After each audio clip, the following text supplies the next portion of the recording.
संस्कारी बेटी। शालिनी की उम्र लगभग 28 साल की हो चुकी थी, लेकिन अभी तक उसकी शादी नहीं हुई थी। शालिनी के मम्मी पापा सरला और महेश जी ने कभी उसकी शादी के लिए कुछ ज्यादा कोशिश भी नहीं की। शाली मन ही मन चाहती थी कि दूसरी सहेलियों की तरह उसका भी घर बस जाए, लेकिन वो अपने मम्मी पापा से ये बात कहती भी तो कैसे कहती। माँ जानती है, मेरी सहेली है ना शीतल, उससे बेटी हुई है, बड़ी प्यारी बच्ची है उसकी।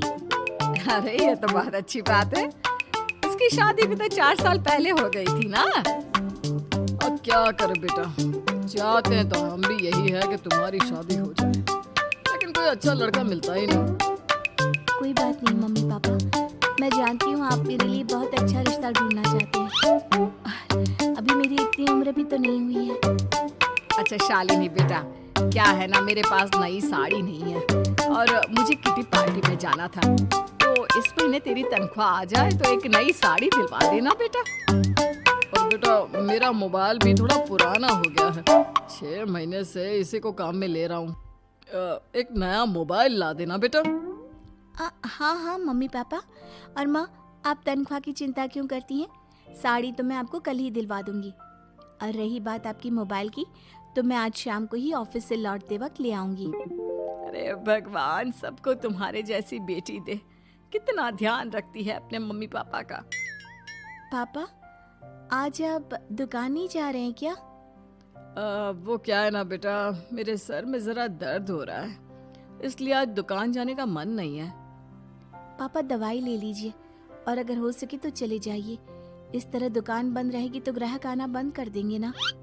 अरे बेटा, तेरे पापा की अब उम्र हो चली है और तू है ना हमारी कमाऊ बेटी, इतनी अच्छी नौकरी करती है, हमारा ख्याल रखती है, तेरे पापा को चिंता करने की क्या जरूरत भला है? ठीक है पापा, आप अपना ध्यान रखिए। मैं ऑफिस से लौटते वक्त आपका फोन ले आऊंगी। और माँ, आपकी साड़ी हम कल लेकर आएंगी। शालिनी के जाने के बाद क्या करे, शालिनी के लिए सच में कोई लड़का ढूंढकर उसकी शादी करवानी है क्या? अरे पागल हो गई हो क्या? वो शादी करके इस घर से चली गई तो हमारे खाने के लिए पैसे कहाँ से आएंगे? जानती हूँ वैसे भी आपको ना दुकान पर जाने में, काम करने में आलस आता है, अच्छे से पहचानती हूँ आपको। हाँ तो क्या हुआ, बेटी नौकरी करती है, जब बच्चे माँ बाप की कमाई पर मजाक कर सकते हैं तो क्या माँ बाप बच्चों की कमाई पर थोड़े दिन चैन से जी नहीं सकते? अरे वो तो हम जी रहे हैं ना, देखा ना हमारी बेटी एक ही बार में हमें मोबाइल और साड़ी दिलाने के लिए कैसे फट से तैयार हो गई। एक दिन सरला की एक पड़ोसन अपने भतीजी का रिश्ता लेकर सरला के घर आती है। सरला बहन, ये मेरा भतीजा है प्रशांत, इसके लिए रिश्ता ढूंढ रही थी बहुत दिन से। अचानक से तुम्हारी बेटी का ख्याल आया। इतनी सुंदर और अच्छी नौकरी वाली लड़की है, मुझे तो बहुत पसंद है। अरे तुम्हारे पसंद करने से क्या होता है, मेरी बेटी को भी तो तुम्हारा भतीजा पसंद आना चाहिए ना। हाँ, ऐसे थोड़ी ना कि तुम्हें हमारी लड़की पसंद आ गई और हमने रिश्ता कर दिया। मेरा भतीजा बहुत बड़ी कंपनी में जॉब करता है। अंकल जी, मैंने आपकी बेटी को देखा है और वो मुझे बहुत पसंद है। हाँ, तुम्हें तो पसंद है, लेकिन हमें भी तो उससे एक बार पूछना पड़ेगा ना। तो बुलाइए ना शालिनी को, उससे पूछ लेते हैं कहाँ है वो। ऑफिस गई है और उसको आने में अभी देर लगेगी। लेकिन तभी शालिनी ऑफिस से आ गई। ये लीजिए, शालिनी भी आ गई। अब आमने सामने ही बात कर लेते हैं। आओ शालिनी बेटा, इससे मिलो। मेरा भतीजा प्रशांत प्राइवेट कंपनी में अच्छी जॉब करता है। अब बेटा, तुम्हें ये लड़का पसंद है क्या? देखो बेटा, सोच समझ कर हाँ करना, तुम्हारे ऊपर कोई जबरदस्ती नहीं है।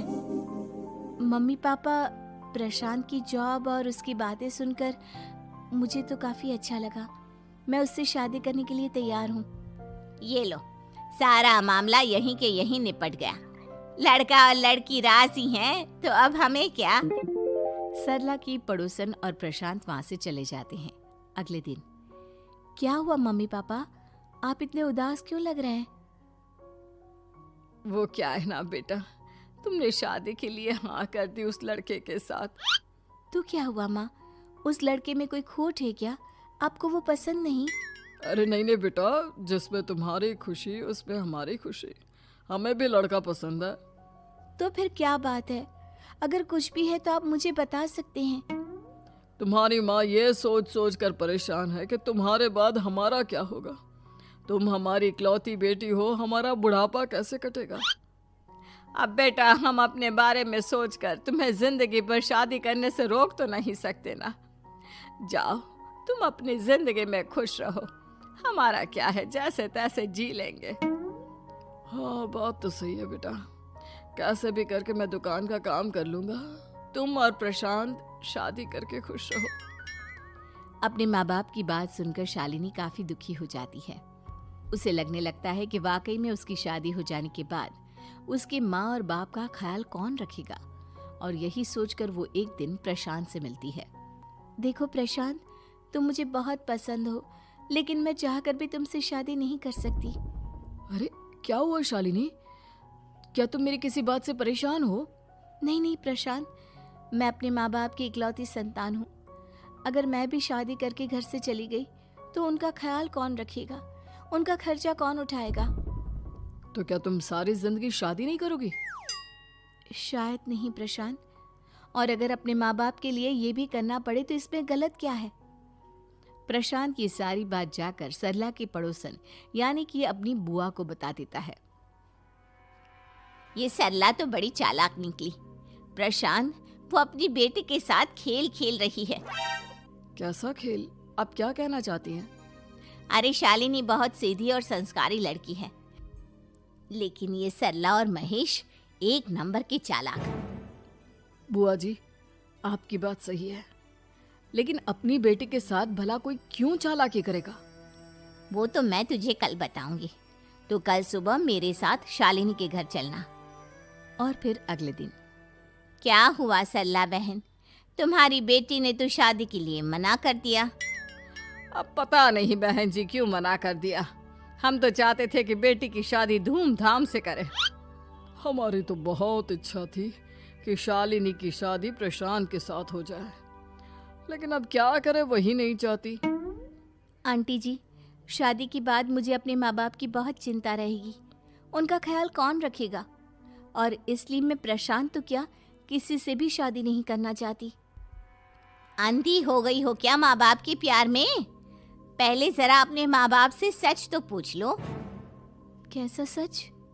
यही सच शालिनी, कि ये तुम्हारे सगे माँ बाप नहीं है और तुम इनके लिए सिर्फ पैसे कमाने का एक जरिया हो। अरे अरे, ये तुम क्या कह रही हो? सच ही तो कह रही हूँ भाई साहब। अब सीधे सीधे अपनी बेटी को अपनी सच्चाई बताओगे या फिर मैं कोई दूसरा तरीका निकालूं? हमें माफ कर दो शालिनी। वो क्या है ना, हमारी कोई औलाद नहीं थी और जब तुम छोटी थी तो हमने तुम्हें गोद ले लिया था। तो इस नाते तो मैं आपकी बेटी ही हुई ना।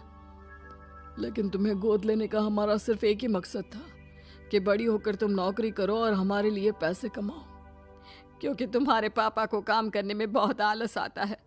और ये सच है कि हम ही नहीं चाहते थे कि तुम्हारी कभी भी शादी हो। कोई बात नहीं मम्मी पापा, आपने मुझे गोद लिया, पाल पोस कर बड़ा किया। भले ही उसके पीछे आपका कोई भी इरादा सही, लेकिन मैं आपकी बेटी हूँ। शादी तो मैं प्रशांत के साथ कर लूंगी, लेकिन उसके बाद भी जिंदगी भर आप दोनों का ख्याल रखूंगी। शालिनी की बातें सुनकर सरला और महेश को अपनी गलती का एहसास होता है और वो उससे माफी मांगते हैं।